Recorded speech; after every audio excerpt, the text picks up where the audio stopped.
ये मुल्क जो है वो तेजी से खाई की तरफ जा रहा है, कोई इसको ब्रेक लगाए।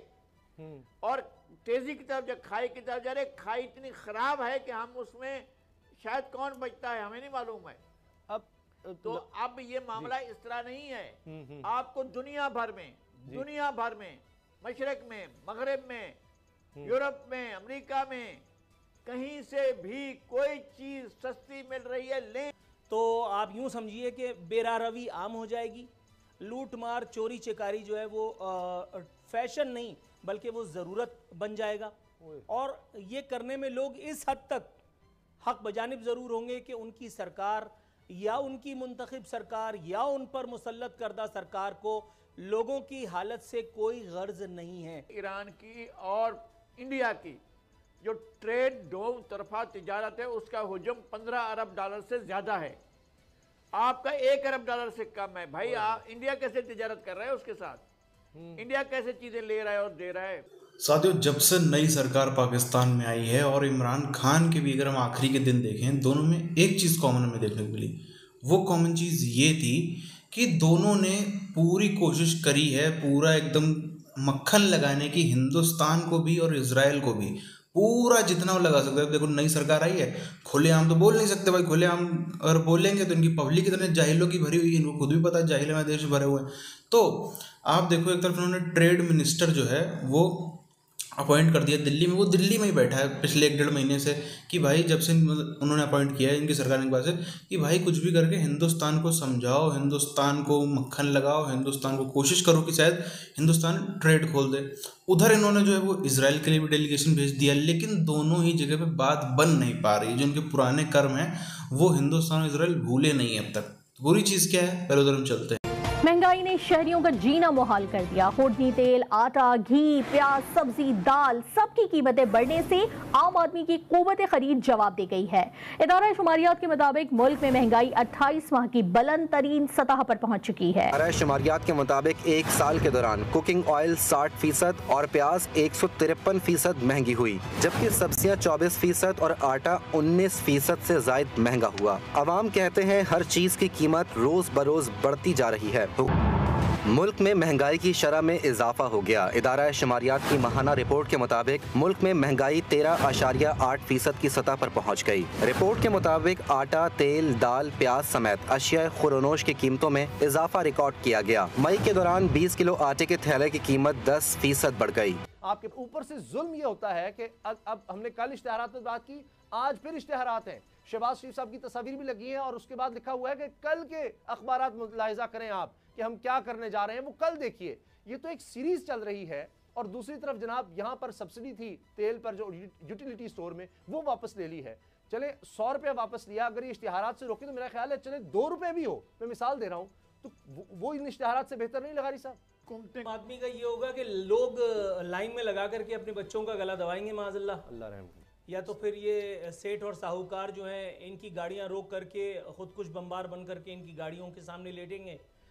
इसके आगे ये जो खुर्रम दस्तगीर ने नवीद मुसर्रत सुनाई है, ये तो मैं और आप पहले से जानते हैं कि पेट्रोलियम प्राइसेस इन्होंने कहाँ तक लेके जानी है। अंदाज़ा तो हम सबको है कि 200 से प्लस ये लेकर के जाएंगे, लेकिन उस वक्त सवाल आपका बिल्कुल बरहक है कि उस वक्त सूरत हाल क्या बनेगी। उसने एक और नवीद सुना दी है कि जी जून खत्म होने से पहले पहले पेट्रोल हम मजीद महंगा करेंगे। लोड शेडिंग का अजाब मुझे बताने की जरूरत नहीं है। मेरे घर तो कम से कम आध घंटा अगर लाइट आती है तो 1 घंटा जाती है, 1 घंटा आती है तो 1.5 घंटा जाती है। तो ये 12 घंटे वाला मुझे नहीं समझ आ रही लोड शेडिंग। कम से कम मेरे घर में या जितने मैं लोगों को सुन रहा हूँ 12 घंटे से ज्यादा ही है।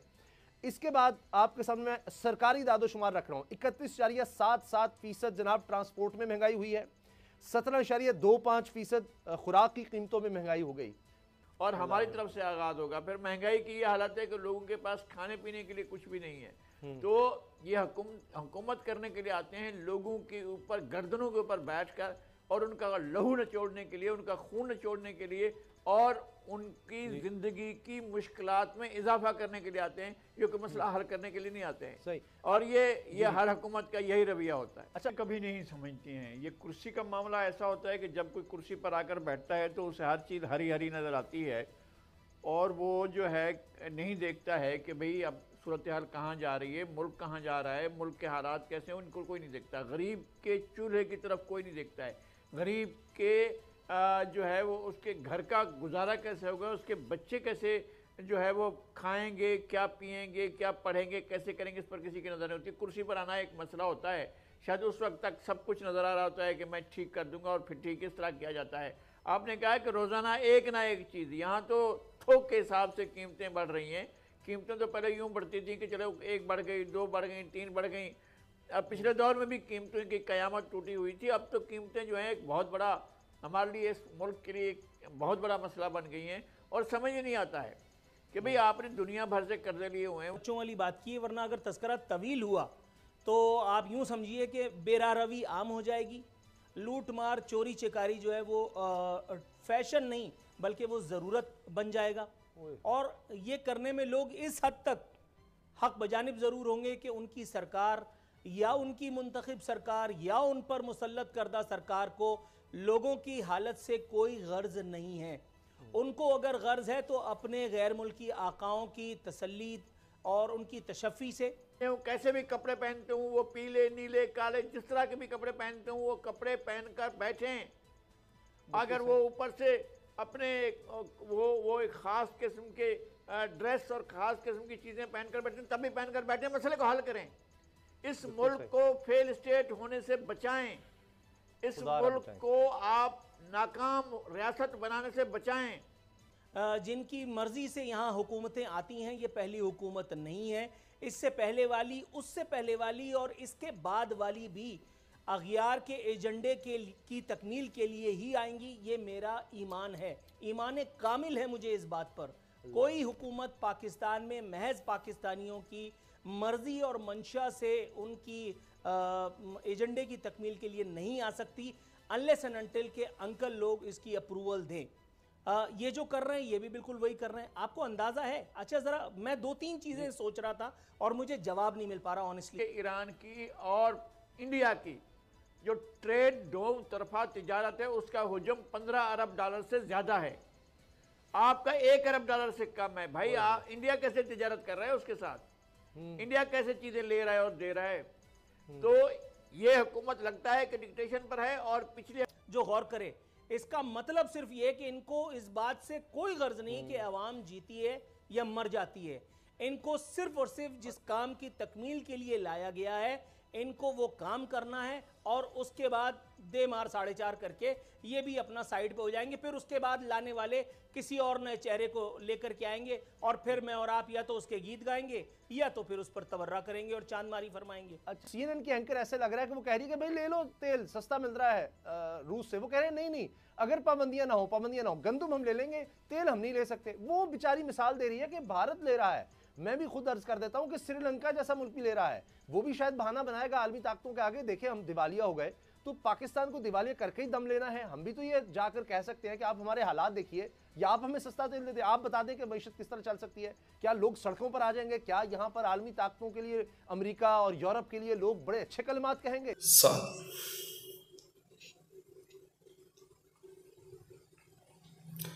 साथियों, जब इनके ऊपर इकोनॉमी की धज्जियां उड़ी, साथियों जब इनकी अर्थव्यवस्था इनके हाथ से निकलती चली जा रही है, जब इनके पास में ना टूरिज़्म है, ना मैन्युफैक्चरिंग है, ना ये कोई सर्विस एक्सपोर्ट करते हैं, ना ये कुछ ऐसा बहुत इन्वेंशन करके बैठे हैं, ना इन्होंने बाकी सब छोड़ दो, अब सब चीज़ छोड़ दो। ये सब तो चलो साइंस टेक्नोलॉजी बात है, उसमें तो इन लोगों का यकीन ही नहीं है। इन लोग का तो साइंस टेक्नोलॉजी से दूर तो कोई लेना देना ही नहीं है। कम से कम कोई भी देश होता है इतना तो वो रखता है अकल कि भाई कम से कम उसके देश की जो खेती किसानी है उसको सुचारू रूप से चालू रखा जाए। बाहर ना बेचो, बाहर मत जाओ, कम से कम अपने देश के खाने भर का तो उगा लो। उसमें उन्होंने क्या किया, उन्होंने लैंड माफिया को बेच दिया। लैंड माफिया को सब ज़्यादातर खेत बिक गए हैं, वहाँ पे क्या है, वहाँ फैक्ट्रियाँ लगी हैं, वहाँ पे क्या है, बड़े बड़े अपार्टमेंट उठे हैं। अब अपार्टमेंट बन भी गए, उससे भी बड़ी बात ये मजाक की कि अपार्टमेंट बन गए, अब वो बिक नहीं रहे हैं, अब उसमें फ्लैट बिक नहीं रहे। भाई कहाँ से बिकेगा? जब आदमी के पास में खाने को पैसा नहीं है तो पाकिस्तानी कहाँ से जाके वो फ्लैट खरीद लेंगे? 20 लाख के, 40 लाख के, 50 लाख के, 1-1 करोड़ के कहाँ से खरीद लेंगे? उसके बाद इनको क्या लगता है कि जो है ना कि काट की हांडी जो है बार बार नहीं चढ़ती, इनको लगता है कि अभी भी जो सम्राट पृथ्वीराज चौहान जी के समय में एक गलती हो गई हिंदुस्तान से, बार बार माफ़ करने वाली, अभी तक भी देखो वो पहले प्रधानमंत्री के दौर तक भी वो चलती रही। अब जो है उस पर फिर से हिंदुस्तान वही गलती कर बैठेगा। ये बोलेंगे अरे प्लीज़ प्लीज़ प्लीज़ थोड़ा सा वहाँ पर कृपा बरसा, थोड़ा सा देख लो, थोड़ा देख लो, और ये मदद हिंदुस्तान से मिल जाएगी। हिंदुस्तान इनको बहुत अच्छी तरीके से जान गया और हिंदुस्तान मदद करने भी नहीं वाला। और मेरी अपील भी है मोदी से कि करनी चाहिए भी नहीं, कतई नहीं करनी चाहिए। ये लोग आज इतने हैं, अगर इनको अभी छोड़ देंगे तो इसका मतलब ये नहीं कल को इनको कहीं से भी मौका मिलता, कहीं से भी इनको इसमें थोड़ा पैसा आएगा, ये सबसे पहला जो ख्वाब है वो गजवा हिंद का ही देखेंगे। ये सबसे पहला जो कुछ करेंगे नहीं, अपने खाने को नहीं होगा, थोड़ा सा भी इनकी जेब में पैसा आएगा ना, सबसे पहले ये लोग बैठ के प्लान बनाएंगे, चलो पैसा आ गया, मुंबई धमाका किया जाए, दिल्ली धमाका किया जाए, फला शहर में धमाका किया जाए। तो इनको कोई ज़रूरत भी नहीं है एक फूटी कौड़ी देने की, एक बूंद पानी देने की। और जिस तरीके से लोग बोलते हैं कि जो जब तक हिंदुस्तान कश्मीर में वापस 370 नहीं लागू करता तब तक हम उनसे बात भी नहीं करेंगे, तब तो इनका पानी भी, जो इनके हिस्से की 3 नदियाँ वो भी रोक दो, क्योंकि हिंदुस्तान तो भाई 370 बरस लगाएगा नहीं, तो ये बात करने आएंगे नहीं। अगर खुद में इनकी थोड़ी सी भी स्वाभिमान होगा तो बात करने आ ही नहीं सकते ना अपने शब्दों के हिसाब से। आप ही क्या राय आप नीचे कमेंट करके बताइए। मिलते हैं आपसे वीडियोज़ में, तब तक के लिए जय हिंद।